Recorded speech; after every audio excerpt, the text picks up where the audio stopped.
all things Astros with your hosts, sports writer Jeff Balke and Astros broadcaster and former third baseman Jeff Blum. Now, here's Balke and Blummer. Hey, what's up, H-Town, and welcome to episode 18 of the Believe in Astros podcast on the Believe Podcasting Network. I'm Jeff Balke, and my partner, of course, is Jeff Blum. You can find us on Spotify, Apple, Stitcher, and watch us on YouTube. Be sure to like and subscribe, and to keep up with us, you can find us on Twitter, at Believe in Astros, BLEAV in Astros. Find me at Jeff Balke and Blummer at Blummer27. Send us whatever questions and comments you got. The playoffs are upon us. One more game. We do have a sponsor. Hey man, let's get it. Let's get it. So football is back, and BetOnline remains your number one source for all your football betting needs this season. You'll find the latest odds, matchup info, player news, and game trends. And as your continued source for all sports wagering info, BetOnline features live betting, free contests, live scores, and giveaways all season long. Always the fastest and easiest way to bet on all your favorite sports, like Major League Baseball, for example, MMA, boxing, tennis, even golf. Head to betonline.ag to join and receive your 100% welcome bonus with your first deposit. Make sure to use promo code BELIEVE, that's B-L-E-A-V, to receive your rewards. BetOnline, where the game starts. And where the game starts today, Blummer, is the last game of the season, a day game at Minute Maid. How are you feeling about your final game? And what are your plans? Are you gonna do any weird shout outs? Are you going to burn it all down? Can we expect to hear on the broadcast today? Yeah, I may leave a stain in my chair for all the national broadcasts that come in. A little treat for them to Nice. embrace the rest of the postseason, because we don't get to be on the call. But that's probably the hardest part about it, is knowing that the season is coming to an end. This is the last game. And one of the interesting things about being a regional, sports broadcaster is the finality of the season. Yeah. You know when it starts and you know when it ends, and they're going to hand it off to the postseason crew, which I know that every fan listening to this absolutely adores and loves, because I get all the fodder on Twitter saying how much they hate these guys. But I understand. I respect it. But, until things change, we're just going to have to wear it. But the good thing is the Astros have been in the postseason every time. And it's, it's one of those things where normally I prepare and get ready for a game, but the last day of the season with everything clinched, locked in, ready to go, I may just show up and use that scorecard that they hand out to fans. You could slip in like a Baba Booey in there. There may be anything today, to be honest with you. I mean, it's no holds barred. Yeah, drop in some obscure references to put in some Seinfeld quotes. Maybe a line from Stripes or something like that. I love me some Sergeant Holka. Yes, getting those in, and I actually got one in last night. Oh man, it was from Wedding Crashers. TK said, he was announcing some of the scores. Yeah. He's like, now they're all locked up. And I said, you lock it up. And you lock it up. It kind of flew over his head a little bit. And he gives me that sideways look and keeps moving on. But I rarely miss an opportunity. Well, I always like when he tells you to do something and then you tell him to do it back. That's always a favorite. That's always a good one. You lock it up is a good one, though. You should also mention, say, can you get me some crab cakes during the break?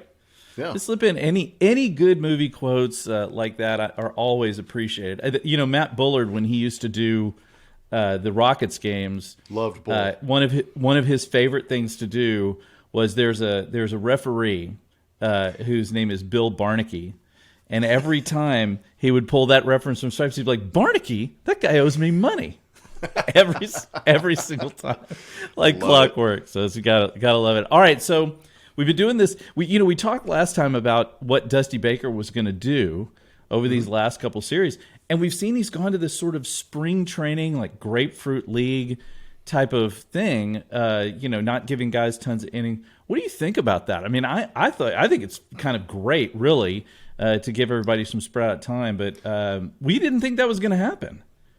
I know the way that Dusty was talking about it going into those last series against the Philadelphia Phillies was that we're going to put out our A team, we're going to try and beat them and try and wreck their playoff plans. But I think that, if you start to have more conversations as a manager with people inside the organization, and then you actually go in and talk to those players sometimes, and I think I mentioned that last podcast, you got to talk to the player.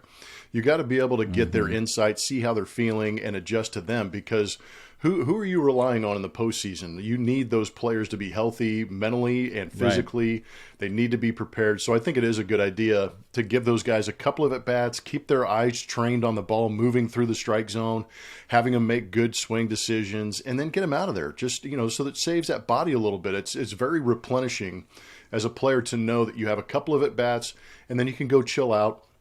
And I also think on the other hand, some of those guys in reserve who haven't been seeing regular at-bats, you start to give them regular at-bats down the stretch here in these last 3 games, guess what? They're going to be better for it because their eye is starting to get trained on that ball moving through the strike zone, and they're going to make better swing decisions. And don't forget that there are some of those guys on that bench that are trying to make a push to make that playoff roster. Yeah. 100%. You nailed it as always. But I think the thing that's interesting about this too is, Jake Myers is back right now. We hadn't seen Jake Myers. He went down to the minors. Now he's playing. You talked about it. Would it be a possibility he come up and be that guy off the bench, your Miles Straw type of guy who can pinch run, play defense in a pinch, although his arm is still not what you want it to be. I found that development kind of interesting. It is interesting, and I don't know if you thought about it the same way I did, is that, they understood that when he was up earlier, something just wasn't right. And I agree with you on the arm. I'm not sure that the throwing motion or the arm is completely back, but there was a little hesitancy in laying out or getting close to a wall or even finishing with some of those swings that he had because that left shoulder was still bothering him. So they sent him down. He started to rake, and he's back. And this is where I wonder if you feel the same way I do. The only reason you bring him back is because you feel there's a purpose for him proving himself and potentially being on that roster, right? Yeah, I agree 100%. I think there's no reason that he actually comes back and has any time in this last series unless they're serious about putting him on that playoff roster. Yeah. And look, I think one of the big things, and this is certainly as well as I do, this is a big deal for Dusty, and that's playoff experience. And he has some, if you're going to make choices between him and, say, Hensley, well, you're probably going to want to pick the guy who has some experience out there, who doesn't feel like a deer caught in the headlights when the big lights are on. And Myers has certainly shown that he can play in the postseason. Now, whether he's 100% back or whether he just becomes a guy who can come off the bench, like we said, pinch run, he is probably the fastest guy on the team. And we've seen the Astros use that to their advantage in postseasons past. So I could see that. I'm completely with you on that. I think it's going to be a real interesting development. Yeah, and you've got possibly Dubon is your Diaz and Dubon can both play the outfield. You've got Chas McCormick who can play corners and center field, and I think has been doing a great job in center field. I really do too. It was interesting to watch him start behind Justin Verlander in that game last night. That was the first time he's done that since May 10th, I believe. Wow. And then you add Jake Myers, and like you said, he's a versatile outfielder. And maybe right now you could say he's defense first and then speed and then hitting. And I think that's to your point where you could see him in a position where Aledmus Diaz or Yordan Alvarez starts in left field. You have the lead in the 7th, 8th, 9th, and you decide to make that switch and go defensively, and you move him to center. Chas goes to left, and all of a sudden you've got a really good outfield with Tucker, Myers, and McCormick out there. And then you have the option to pinch run for a catcher if you need to, or pinch run for a Yordan Alvarez if you feel that's a better option. So the options and the speed are interesting about Jake. Yeah, definitely. And you mentioned him behind Justin Verlander. Clearly, JV did not have any issues with him playing behind him. Dude. I mean, what else? There's nothing left to say about this guy, really. The superlatives they just keep coming. He's clearly the AL Cy Young Award winner. I don't think there's any question whatsoever, regardless of the number of innings pitched. I mean, a 1.75. I read the stat last night that the only person in the, the wild card era who has ever had a lower ERA who was it? I can't remember now. Pedro Martinez. Pedro, that's right. Pedro Martinez. That was in that year of 2000 when he was an absolute freak. Oh, nobody could hit him. And that was a 1.74. Verlander's at 1.75. We're very much splitting hairs on that one legitimately. Yeah.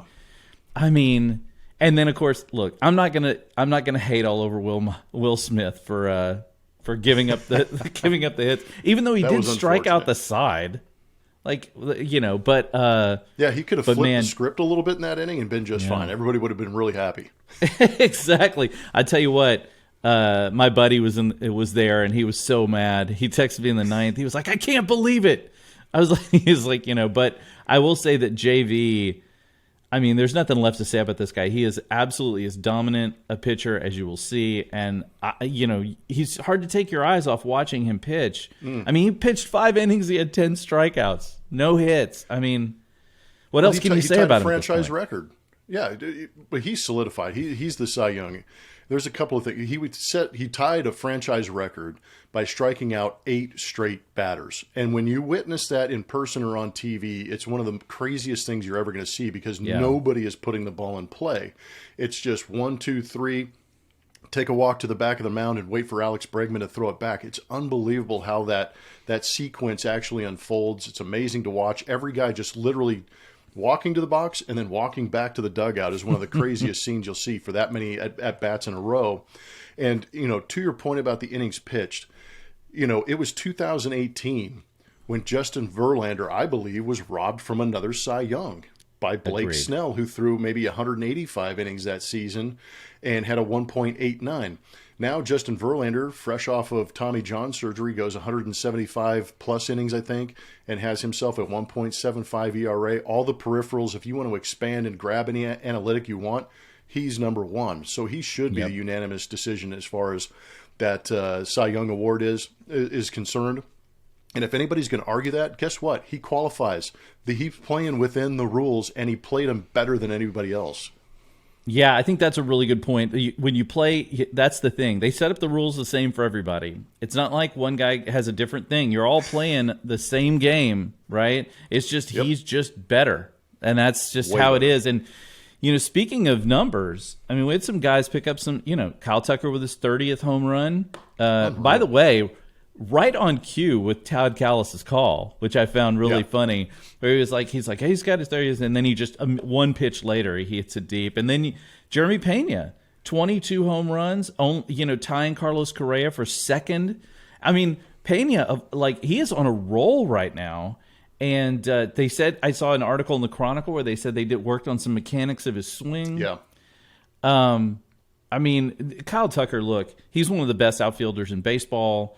He's going to get a lot of money I hope, from the Astros as he should. But setting Kyle Tucker aside, and it's not fair because he is so great. But I mean, we take it for granted. But Jeremy Pena has been remarkable given the fact of the shoes he had to fill. I mean, you're talking about a kid. Nobody expected Jeremy Pena to be the starter this year. It was sort of they brought in other guys like journeymen. They thought maybe Dubon might play there a little bit. They weren't sure who was going to be there. And then Pena's just come in and taken over at that position and never move him out of the 2 spot in the lineup either because he clearly likes hitting there. But, I mean, what do you think about Pena's year? I mean, he's been just so phenomenal with his ups and downs like every rookie, but my goodness. No, it's one of those things when you have a rookie like Jeremy Pena replacing a superstar like Carlos Correa, you know he's not going to get to that level. Maybe not yet in that first year. But at the same time, the expectation is get some timely hits, learn how to play the game, just kind of fit into this show us flashes of brilliance in this lineup that you're in. There's all kinds of protection around him. They had him at the bottom of the order, no expectation. Make the routine play. If there's a guy on first, turn the double play. That's all we're asking of you. And now we see him as one of the best defensive shortstops. Yes, he's going to make some errors, but so do a lot of shortstops. There's so many opportunities up the middle of the field that you expect everybody to make, but there's plenty of shortstops around the league that go out and make a ton of errors because the opportunities are increased. But Jeremy Pena has made the plays that he's supposed to. He's turned the double plays in some key situations when he's needed to. And guess what? The dude can cover some ground. He has made some phenomenal plays at shortstop where you're going, how the hell did he just do that? So that helps the pitching staff. And then you put him on the plate. It's a roller coaster ride at the dish. We see flashes of that power with that big walk-off home run against the Blue Jays early in April. And then we see a little bit of, chase out of the zone.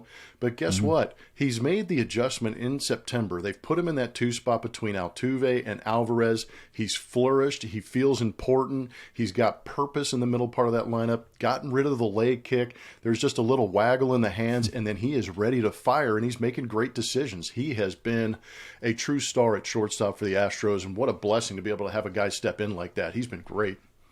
Well, I think I think you nailed it when you're talking about, first of all, his range on defense is what really is impressive. I mean, he's got a great glove, obviously. Athlete. He really is. And you know what surprised me, too, is I think his range might be equal to, if not better than Correa. He certainly doesn't have Correa's gun, for an arm. I mean, Correa, he's got like a cannon, and Pena doesn't have that, as like most people don't. You're right. But in terms of his range defensively, the guy is all over the place. And you're right. Guys are going to make errors. I mean, shortstop is a tough position to play. It's a tough spot. And then as far as at the plate goes, I mean, what I think has been really impressive watching him over the last few weeks as he started to really regain that swing is he's obviously seeing the ball well, which is, what happens when you... But like last night's swing, it wasn't exactly like a perfect pitch. I mean, that was on the inner third of the plate. He obviously had to pull his hands in to get after that, and he still cranked at 424 feet right at the gas can. Yeah. I mean, that to me was I didn't hear too many people talking about her. You guys mentioned a little, but that was that was an inside-out swing, really, on the inside portion of the plate, and he just took it 424 feet to almost straightaway center. That was impressive. No, it was. Normally that pitch you're talking about, that inner third, you'll see guys turn on it, try and yank it into the Crawford box. But if you're in a good position to hit, you will pull that knob through early and have that lag in the barrel that allows you to hit that ball to center field. But what I like about Jeremy is his hands are lightning quick. I think he's starting to realize that he can be patient at the plate and still be able to have that quick reflex or that fast twitch muscle that fires the bat through the zone. And that's where he generates a lot of power, is in that quickness. But when he gets to contact and releases through the swing, it's almost a full body rotation where he's got every single muscle going in the right direction to launch that baseball. Because you look at him, you say, yeah, he's built. He's kind of, wiry, but he has got some thump in that swing. And it's a lot of the reason is for that, because that hands come through so nicely, so quickly, but then there's a lot of energy behind it with that frame that he's got. Is that something too? Not to get too far afield here, but is that something too? Like you can make up for some, because we've seen guys in the past who have power at the plate who aren't like big, powerful, muscular guys. I mean, Kyle Tucker's not exactly Yordan Alvarez in terms of size, but they have such bat speed that they generate with quick hands. Is that something that guys like that can do to sort of, still be long ball hitters, but yet, not necessarily be, muscle bound dudes on the field? Yeah, a lot of it is bat quickness. And if you watch guys like Kyle Tucker, Jose Altuve, who's a little guy who generates a lot of power, they get in a good position to swing, but it's usually about that, 8 to 10 inches before contact where you really see that bat speed up. And I think that's where these guys are good. It's because Pena's good at getting the barrel to the baseball. Tucker's extremely good at getting the barrel to the baseball. Altuve is one of the best I've ever seen at getting the barrel to the baseball, number one. But he's also doing it with authority, and that's where that quickness and that athletic ability and eye-hand coordination kind of marry each other as they get through the zone. But it's about that 10 inches before the contact point where they get that bat ready, they're starting to come through the zone, and then they recognize they have an opportunity to drive, and they literally speed things up, shift gears through that zone. It's really incredible to watch. Yeah, it really is. And we know after last night, the AL wild card matches are set. The Astros will face the winner of the Toronto Blue Jays and Seattle Mariners. What What do you think about this wild card matchup between these two? Where do you expecting to see, and who do you think the Astros are going to end up with?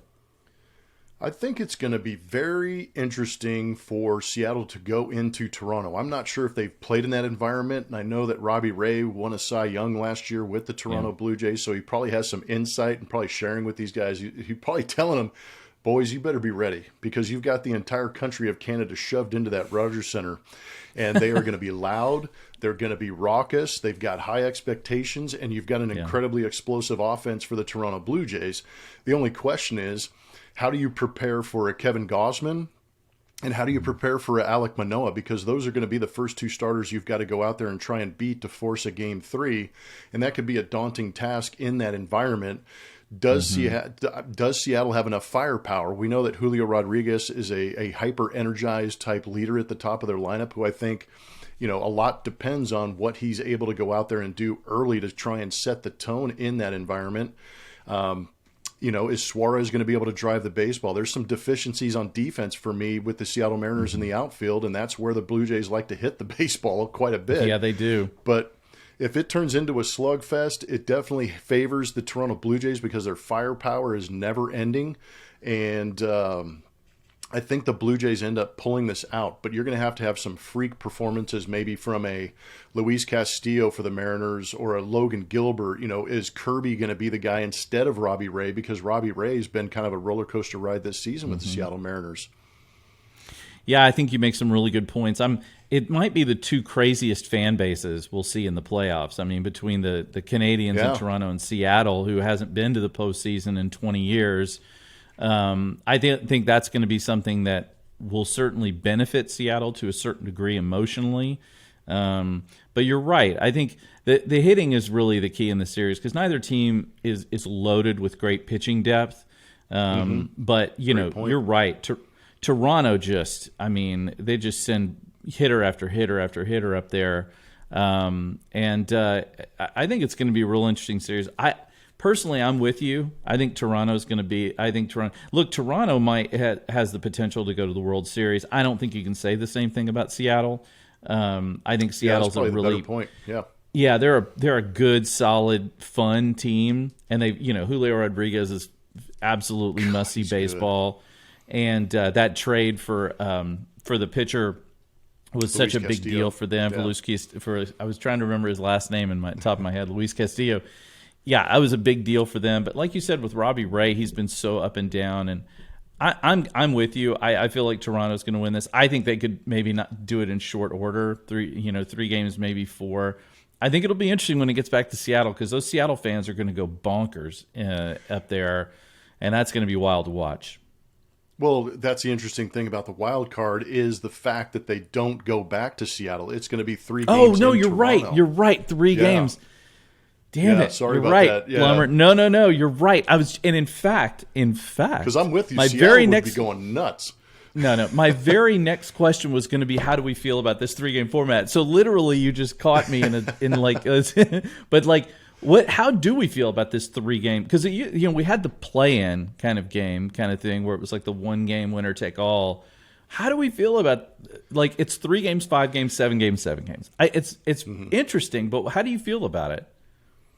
Well, we all know that money drives sports. And if you've watched any of the NHL and the NBA, the expanded playoffs obviously bring intrigue to the situation. And the difference between the NBA and the NHL is I think that if you have that first round bye, you can kind of get away with it a little bit easier. You can go into the gym, shoot jump shots, make sure that your body's healthy because endurance is key. The NHL, I don't feel like you're going to lose touch or speed of the game, as much as you do in baseball because hitters are going to be affected, pitchers are going to be affected. The one thing you can't replicate in baseball during that time off is the speed of the game. That's where the Astros are going to have the issue with that first round bye. But that being said, it's hard to argue with the enthusiasm that has been developed in places like you're talking about in Seattle.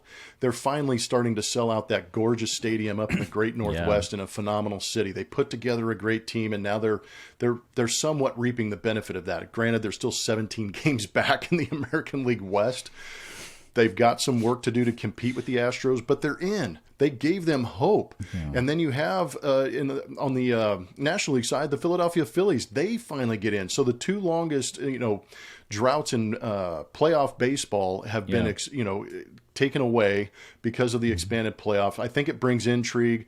I think it might set up crazy in that second round in that division series, because I think they need to adjust the seeding to accommodate the team with the best record in the National League or American League. Agreed. Because the Astros would much rather face a 6 seed if they end up moving on. But I like it in the sense that it brings intrigue and enthusiasm, but at the same time, I hope it doesn't affect a Dodger, a Astro, or some of these other teams that really worked hard to get those number 1, number 2 seeds. Because like I do, sometimes that layoff can affect guys a little bit. Yeah, and that was the next thing I was going to ask you is, it's the old argument, rust versus rest. How does it impact you? The one thing I will say for the Astros, the benefit is they're going to put Justin Verlander on the mound in Game 1.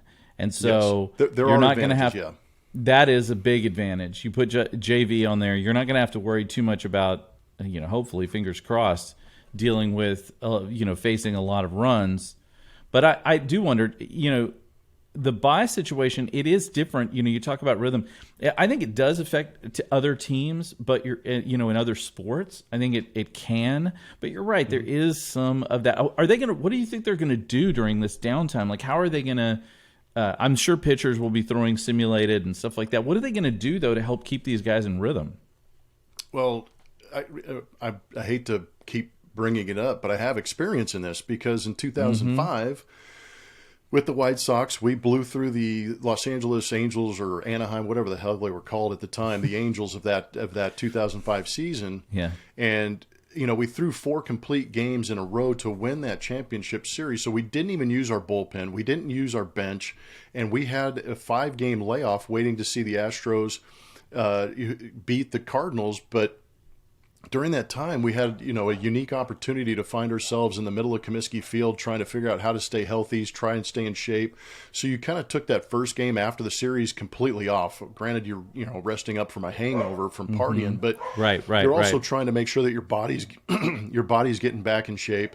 And basically what we did is we had simulated games. We had our relievers throwing to our hitters, and a Paul Konerko, a Jermaine Dye, or a Carl Everett could step in if they wanted to get right a little bit, but it was more for some of those bullpen guys who didn't see action in the championship series, and then it was for guys like us, the Group 4 guys, that had a chance to step in and see swings, get our eyes right, see the speed of the game a little bit.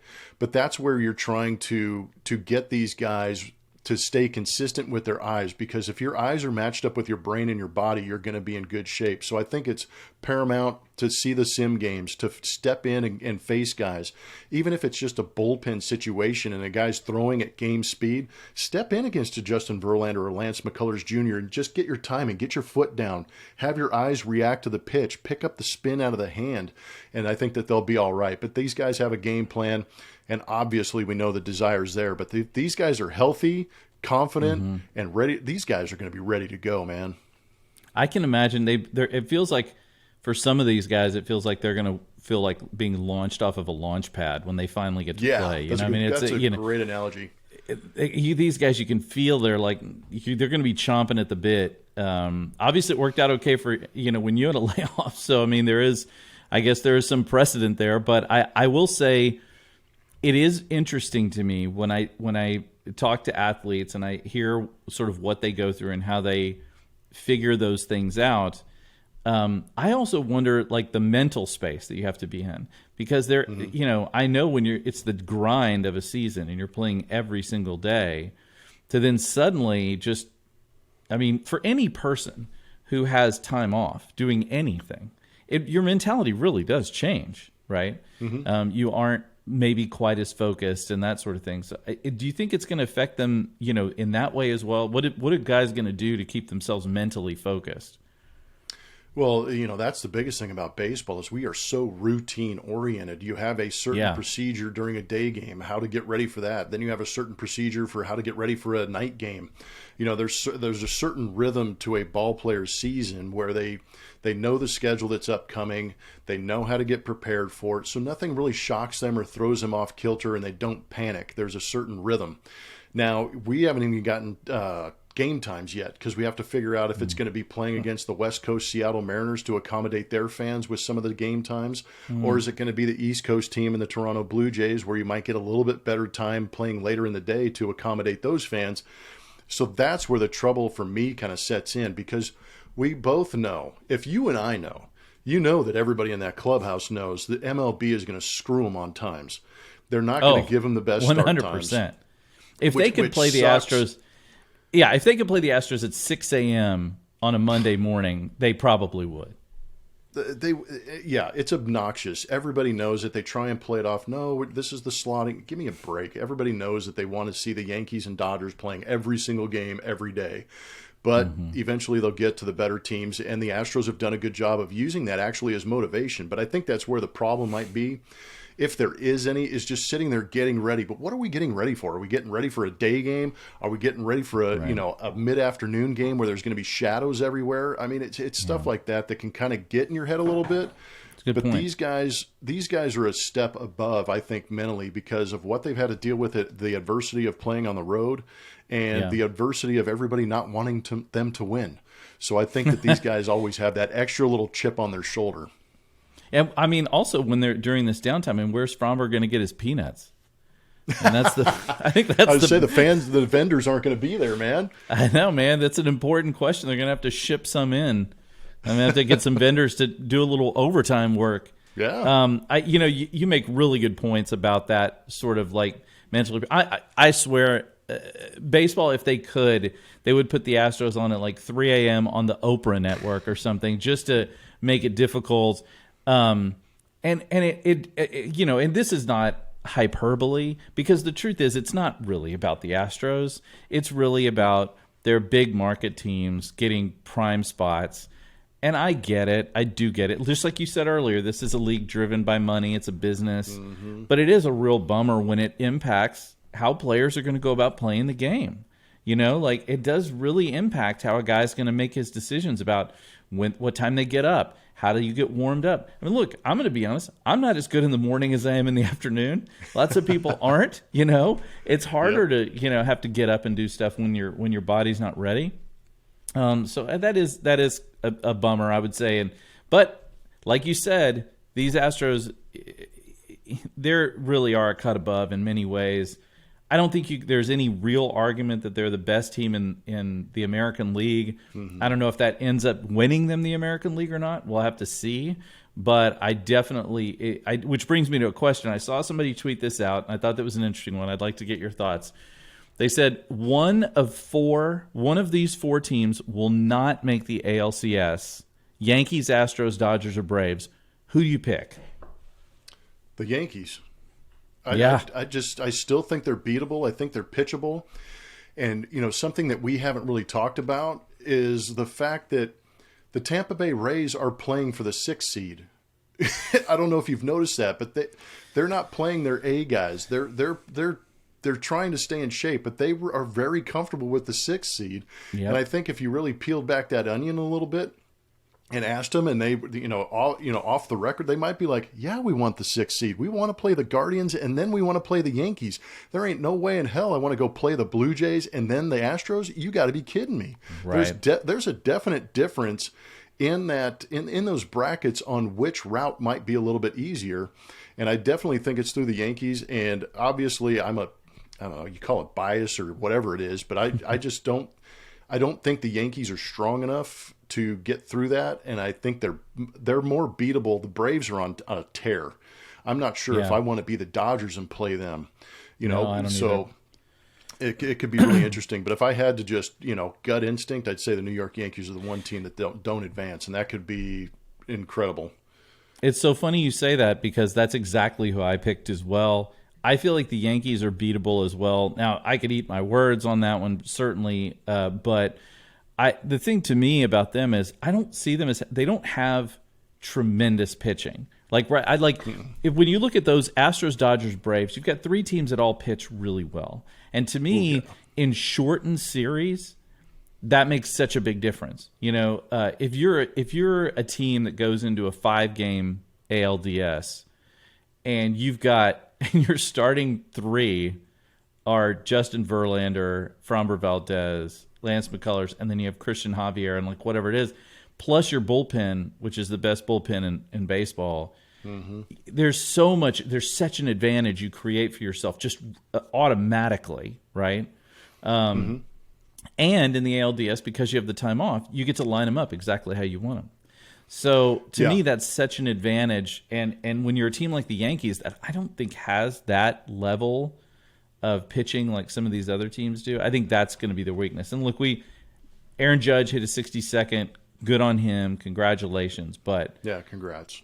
But they're not. This is not one of those teams that early in the season everybody was like, oh, they're going to win 120 games, and then they came back down to earth, And I felt middle of the season I was like, listen, the Yankees are vulnerable. They're vulnerable and never put anything past anybody. But yeah. Well, I mean, their offense, if you make mistakes, they're going to hit them. But like you said, Absolutely. They're pitchable. You can go out there and effectively pitch to that team. We saw that with the Astros. They led every inning of that series except for the last swing in 2 games. So they could have swept 4 games in New York, which is which was mind-boggling. And everybody had, they can't play on the big stage. They can't play in the Big Apple with that kind of atmosphere. Well, they kind of went through there, shoved, and threw a no-hitter. So you dispel that.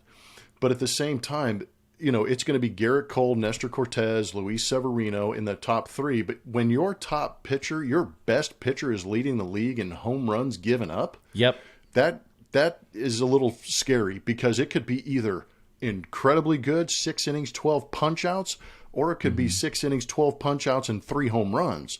Right. Then what do? That's the problem. And like you said, if you have a tie ball game, or you're behind, or you actually have a small lead later in the game, there's the potential for a blow up in that bullpen even if Cole pitches extremely well. Well, I think you nailed it. Look, giving up home runs in the postseason is the thing that you absolutely have to avoid. Teams are going to hit them, but the big inning is something you cannot have in the postseason because you can do it in the regular season because the game's away, it's fine, whatever. In the postseason, you can't afford to just cough up a game with a big inning. And that's why I feel like teams like the Dodgers and the Astros are so well positioned, the Braves as well, because their pitching just doesn't really have those glaring holes in it. Maybe the Braves have a little bit more than some of the others, but Astros and Dodgers, I mean, they're just loaded with pitching. And when you have that, and you can say, okay, we got our starting pitcher out of there. He gave up a run, in 5 innings, and now we're going to come at you with with Jose Urquidy out of the pen, or we're going to come at you with Brian Abreu, who's been lights out, or Rafael Montero, and then it's a close game, and then we got Ryan Presley on deck. Like that, it's just very difficult when you're another team, because look, like you said, Garrett Cole gives up a lot of home runs, but he pitches. That's mainly because he throws so much in the zone. And his spin rate has not been good ever since the Targate or whatever you want to call it. Spider tack. Spider tack, exactly. But if you look at these guys, man, the Astros, they throw around the zone, but guys just don't hit them that well. And I think that's a huge difference. And so good call. I would definitely go with the Yankees as well. So last game. So let me ask you a question. Tomorrow is your first official day off of the offseason. What's your plan for tomorrow? Never mind today. You got your final game. You're going to, like we said, after it, you need to throw all your papers up in the air. You need to walk out in the middle of the field and hold your fist up in the air, do a little walk off. Maybe they'll play Don't You Forget About Me in the background as you're walking off the field. Please don't forget about me. Exactly. But so what is your first day off plan? It is going to be wake up, have a cup of coffee with my wife, and try and understand that I have absolutely nothing to do the rest of the day. And I will kiss her on the forehead, tell her how much I love her, and I will go into the garage, and I will dust off my golf clubs, And, there you go. I will head out to a driving range or a golf course or just start slicing and hooking everything I possibly can, because the weather has been so unbelievable here in Houston, and I've sat there looking out that window in left field going, man, it'd be nice to be out there right now. And so I would enjoy the weather, and then at the end of the day, I'm going to sit back. What is today? Wednesday? I don't think there's anything going on, but I'm going to sit back. I'm going to pour myself maybe a nice whiskey, a bourbon or scotch or something, and put my feet up on the patio furniture out back and enjoy that nice, cool sunset. It's going to be a good day, but I'll be using that as rest for the playoffs, because I'm excited, just as excited as everybody else. Yeah, Blummer, that sounds like a really good plan for a first day off, and I do not blame you a bit. And we've still got podcasts to do, obviously, so you still got some work ahead of you, in addition to enjoying the postseason. Yeah, work. Exactly. That's what I tell people. I'm like, I got to go to work today. I'll see you later. I'm going to go talk baseball for an hour. It's like it's a real sad time in my life that I have to sit around and talk about baseball with the broadcaster from the Astros. It's going to be a real bummer of a day, I got to tell you. All right, thanks for joining us today, guys. Blummer, anything else you want to get in about tonight's game? Any thoughts it really does feel like the last day of a school year. You get the feeling like, were they going to call this after like 5 innings? Be like, all right, y'all can just go. It's good. Y'all go home. It's fine. Oh, don't get my hopes up, man. That would just speed up the off-day process. But no, this being the last day, I would just tell fans, embrace this, because TK and I off-air talk about this all the time, about this is the legitimate golden era of Astros baseball. 100%. Even with the controversies, even with all of the guys that are leaving, the fact that we've lost perennial all-stars in this lineup, in this rotation, and yet the Astros are setting the second best record in franchise history in front of us. Never lose sight of how great this time is. Embrace it, love it, brag about it, talk about it, tell your kids, your grandkids. We are going to be talking about this generation of Astros baseball for a very, very long time. I'm grateful for it, and I hope everybody else is too. But just embrace this and ride it as long as you possibly can. Yeah, Blummer, that is such good advice. As a native Houstonian, I can tell you, you don't want to. It's a bummer when it's not like this. So enjoy it while you can, because #Houston Sports is not always going to cooperate with you. So when it does, you better make sure you take advantage. Right. Absolutely. All right, thanks everybody for joining us. Lots more to come on Believe in Astros, brought to you by Bet Online. Make sure you drop over there and give them a follow. Obviously, follow us. If you're watching on YouTube, bang that subscribe button. Hit us up on Twitter. I mean, Blummer's going to be off for the season, but that doesn't mean he's not going to be out there on social media, letting everybody know what's happening. Check his Instagram, where you can see him occasionally dancing and also swinging a golf club, which I hope see more golf club swings. So that'll be fun. Yeah, stay tuned. Absolutely. And obviously, comments, questions, all appreciated. And we will talk to you soon. Playoffs are coming. Go Astros.